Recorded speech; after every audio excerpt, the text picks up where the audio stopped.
নীলক্ষেত কি নিষিদ্ধ পল্লী? আর না, এটা তো নিষিদ্ধ পল্লী না, তাই না? নীলক্ষেতের দুনিয়ার সবচেয়ে বেশি ছাপাখানা, তাই না? তা এখন প্রশ্নটা হচ্ছে আউট হয়েছে কিনা, কেউ ইউজ করছে কিনা, সেটার প্রমাণনা করবো, তাই না? জি স্যার। আমরা একটা জাতিকে একটা সুন্দর একটা ইলেকশন এবং মডেল উপহার দিতে আসছি আমরা। জি আমরা স্যার। কোনো ধরনের কাউকে জিতানো, কাউকে কোনো ধরনের কারচুপি, এটা আমাদের কারো মাথায় নাই। স্যার বিষয়টা হচ্ছে যে কালকে গণমাধ্যমে একটা সংবাদ আসছে, যে সংবাদে ডাকসুর ব্যালট পেপার দেখলাম নীলক্ষেতে দেখলাম ছাপানো আমরা নিয়ে হয়েছে। দেখলাম এই বিষয়ে আমরা আপনাদের দেখলাম মন্তব্য কি হ্যাঁ স্যার আসলে? হ্যাঁ। না, আমরা আমরা একটা আপনাদেরকে ডেকে মানে ফুল কমিশন আমরা একটা বক্তব্য দিব ইনশাআল্লাহ, আচ্ছা স্যার, এই বুঝছেন? যে আর রিপোর্টটা হয়েছে ছোটখাটো স্যার, না বলি। এই যে নীলক্ষেতের ব্যাপারটা হ্যাঁ স্যার, নীলক্ষেতের ব্যালট পেপার হলে আসলে হ্যাঁ। সমস্যাটা কোথায় স্যার? না, ওইটাই প্রশ্ন করেন না যে নীলক্ষেত কি নিষিদ্ধ পল্লী? আর না, এটা তো নিষিদ্ধ পল্লী না, তাই না? নীলক্ষেতের দুনিয়ার সবচেয়ে বেশি ছাপাখানা, তাই না? তা এখন প্রশ্নটা হচ্ছে আউট হয়েছে কিনা, কেউ ইউজ করছে কিনা, সেটার প্রমাণনা করবো, তাই না? জি স্যার। সেগুলো না বলে নীলক্ষেতে কেন ছাপাইলো, নীলক্ষেতে ছাপাইলো, এটা নিশ্চয়ই ওই যে আমরা তো শোকজ করছি তো, জি স্যার। যে যে ব্যান্ডার তো আমাদেরকে বলে নাই। হ্যাঁ, আমরা একটা শোকজ করছি, তার কাছ থেকে একটা উত্তরের অপেক্ষা করতেছি কেন নীলক্ষেতে আসতে হইলো তাকে। জি স্যার, এবং এই দায়ভারটা তো তাই স্যার, যে সে নীলক্ষেতে কেন আসলো, তাই না স্যার? হ্যাঁ হ্যাঁ, আমরা আমরা ওই উত্তরটা চাইছি তার কাছে। ও তো আপনাদের আগে তার বলে নাই কাছে স্যার যে একটা ওরা লিখিত, নীলক্ষেতে প্রিন্ট করতে চাচ্ছে বা না ওদের না সামর্থ্য নাই। না না না না না, তাহলে তাহলে কালকে আমরা এই কথা বলবো কেন? কারণ আমরা দেখেছি আমরা যে স্যার যে আপনার শুরু একটা, থেকেই কনফিডেন্সে বলছিলেন যে এটা কোনোভাবে সম্ভব না, তার হ্যাঁ মানে তারা আমরা তো কনফিডেন্স দিয়েছে 100, আপনাদেরকে। অবশ্যই কনফিডেন্স না দিলে কি আমরা বলছি নাকি? কারণ প্রশাসনের উচ্চ পর্যায় থেকে বলছে মানে তো 100% কনফিডেন্স, তাই না? জি স্যার। তো এখন আমরা আমরা তাদেরকে নোটিশ করেছি, ভাই হুম। তোমরা নীলক্ষেতে কেন আসতে হলো আমাদেরকে লিখিত বক্তব্য দাও, আমরা দরকার হলে এটা তোমাদের সারাংশটা আমরা তুলে ধরবো স্যার ওরা এমনি মুখে কিছু প্রেসকে। বলেছে যে কেন নীলক্ষেতে এসেছিল স্যার? না, এটা এটা ওরা লিখিত দেখ, হ্যাঁ ওরা লিখিত দেখ, না এমনি বুঝছেন? বলেছে আপনাদেরকে তার স্যার ফোনে মুখের কথা কোনো বা বিশ্বাস, বাই কল যে এটা আসলে মুখের কেন কথা আসতে হয়েছে, বাদও মানে এসেছে কিনা? মানে মানে মুখের কথার কোনো বিশ্বাস নেই, বুঝছেন? ওরা আগে লিখিত দেখ, স্যার আপনাদের আমরা পরবর্তী লিখিত পদক্ষেপ চাইছি। কি হবে স্যার আসলে এই বিষয়ে? আমরা আমাদের পরবর্তী পদক্ষেপ হচ্ছে, যেহেতু কিছু বিতর্ক বাজারে চলতেছে, স্যার। আমরা এগুলোর বিষয় মানে সুস্পষ্ট জবাব দিব কমিশন সবাই মিলে আপনাদেরকে ডেকে, যেভাবে আমরা শুরু করছিলাম, জি স্যার। হ্যাঁ আমরা সেভাবে একটা জবাব দিব। আমরা আমাদের দিক থেকে স্বচ্ছতার এক বিন্দু অভাব নাই। স্যার। আমরা একটা জাতিকে একটা সুন্দর একটা ইলেকশন এবং মডেল উপহার দিতে আসছি আমরা। জি আমরা স্যার। কোনো ধরনের কাউকে জিতানো, কাউকে কোনো ধরনের কারচুপি, এটা আমাদের কারো মাথায় নাই। স্যার। প্রশাসনেরও না, আমাদেরও না, কারো না। এই ইভেন আপনারা সবাই উপস্থিত ছিলেন, স্যার। তাই না?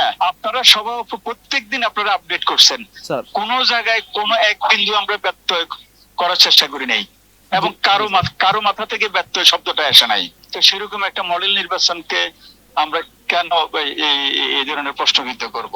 এটাই তো স্যার, এখন এই দায়ভারটা কে নেবে আমরা স্যার আসলে? তারাই মানে আমরা এই আপনাদের এই সবার সামনে আমরা বক্তৃতাটা দিয়া স্যার ক্লিয়ার করব আমরা সবকিছু। সেটাই আশা করি স্যার, আমরা সেটাই আশা আমাদেরকে করি। একটু সময় দেন, জি মানে স্যার। মানে আপনারা একটু সময় দেন আমাদেরকে, আমরা রেডি হচ্ছি স্যার ইনশাআল্লাহ। আমরা আশা করি আপনি আমাদের আমাদের জানাবেন এক স্যার। একজন তো মানে এক একজন এক এক জায়গায় তো, জি স্যার। ধরেন আমি আমি আমি ব্যস্ত পারিবারিক কারণে, জানেন আপনি। জি স্যার আমি তো জানি স্যার। তারপরে অন্যেরা, মানে সবাই ব্যস্ত, বুঝছেন?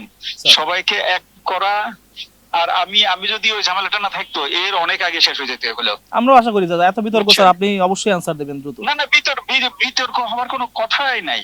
স্যার। বিতর্ক হবো কেন? আমরা আমরা 100% স্বচ্ছ কাজের উপর দাঁড়িয়ে আপনাদের সাথে কথা বলছি এবং ইলেকশন করাইছি, এখানে বিতর্কের প্রশ্ন আসে না, তাই জি না? স্যার, এবার আপনার ঠিক পারিবারিক আছে, সমস্যা পড়েও তো আমার আপনি কাজ কথা বলো করেছেন আপনাদের। স্যার। হ্যাঁ, এটা তো ধরেন একটা সবচেয়ে অমানবিক একটা অবস্থায় গিয়ে আমি দেশ জাতির জন্য আমি দাঁড়াইছি। স্যার সেটা হচ্ছে যে প্রার্থীরা সিগনেচারের যে লিস্টটা সেটা প্রকাশ করতে বলেছিল এবং সিসি ক্যামেরার ফুটেজ, এই বিষয়ে কি স্যার আপনাদের আচ্ছা কোনো সন্দেহ শুনেন, আছে নাকি স্যার? না না শুনেন আমি বলি, স্যার। আমরা প্রথমে যখন ভোটার তালিকাটা প্রকাশ করলাম ছবি সহ, স্যার। সাথে সাথে আমার নামে এবং বিসি নামে মামলা হয়েছে, আপনারা জানেন কিনা? জানি স্যার, আপনার এই যে সাথে আমরা ওকে ছিলাম নোটিশ তখন দিছে, স্যার। হ্যাঁ এই যে রিড করছে, তাড়াতাড়ি এটা প্রত্যাহার করলাম না, জি স্যার। বলছে এটা আমাদের আমাদের প্রাইভেট ডকুমেন্ট, তা আপনারা এটা প্রকাশ করছেন কেন? জি এটা স্যার। করতে পারেন না কোনোভাবেই। জি স্যার। সেখানে আরেকজনের স্বাক্ষর আপনি প্রকাশ করে দিবেন? 40,000 ছাত্রছাত্রী মানবে এটা কোনোদিন? বুঝতে পারছি স্যার। আর স্যার সিসি ক্যামেরা কোনোদিনও ফুটেজটা মানবে না। স্যার? হ্যাঁ, আচ্ছা সিসিটিভি ক্যামেরা ফুটেজটা হচ্ছে আপনি কোন সময়, কয়টায়, কোন কেন্দ্রে কি ভেজাল দেখছেন, স্যার। সেটা যদি স্পেসিফিক তার উকিলের মাধ্যমে আসে, জি স্যার। উকিলের নির্ধারিত লোক দেখাতে পারে, এটা আইনগত মনে কোনো একটা ইস্যু আছে, বুঝছেন? জি স্যার। সে অ্যাপ্লাই করতে পারে, অ্যাপ্লাই করলে সেভাবে আপনাদের ঢালাও ভাবে পুরোটা দেখতে পারেন না, এটাও তো কিন্তু ভোটারদের প্রাইভেসি। বুঝতে পারছি স্যার। আমরা পুরো ডকুমেন্ট রাখছি, একবারে যে মানে যেরকম টিএসসি তে একটা মিথ্যা প্রপাগান্ডা দিয়েছিল না, স্যার। সেটা সেকেন্ড বাই সেকেন্ড আমরা করে দিছি না। জি স্যার, আপনি তো বলেছেন, একদম স্পষ্টভাবে বলেছেন। হ্যাঁ, স্পষ্টভাবে বলেছি। পরে আমরা সিসিটিভি এক্সপার্ট যারা, তারা অ্যানালাইসিস করে দিল সে কতবার বুথে ঢুকছে, কতবার বেরোছে, কত সেকেন্ড ছিল বুথে, কত মিনিট ছিল। তা স্যার। আমাদের কাছে সবগুলো তথ্য আমরা রাখছি স্বচ্ছতার জন্য। আর ভোট গণনা, ভোট দেওয়ার সময় আপনাদের সবাইকে রাখছি, এলইডি দিয়ে বাইরে রাখছি, জি স্যার। অবজারভার রাখছি, এজেন্ট রাখছি। ইভেন প্রবেশদেরকে তো এখানে আনার কথা ছিল না, প্রবেশদেরকে নিয়ে আসছি, কোনোভাবে যাতে প্রবেশরা বলতে না পারে আমাদের অজান্তে কি করছে না করছে। জি স্যার। হ্যাঁ, আর স্বচ্ছতার দিক থেকে আমরা কোনো ধরনের স্যার, গ্যাপ রাখি নাই। তাহলে স্যার অভিযোগগুলো নিয়ে এখন তদন্ত চলছে স্যার, আমরা এটা বলতে পারি তো স্যার? আমরা অভিযোগ যেগুলো অলরেডি কালকে 16টা অভিযোগের নিষ্পত্তি করে প্রশাসন অলরেডি তাদের কাছে পাঠিয়ে দিয়েছে, জি স্যার। এটা তো জানেন।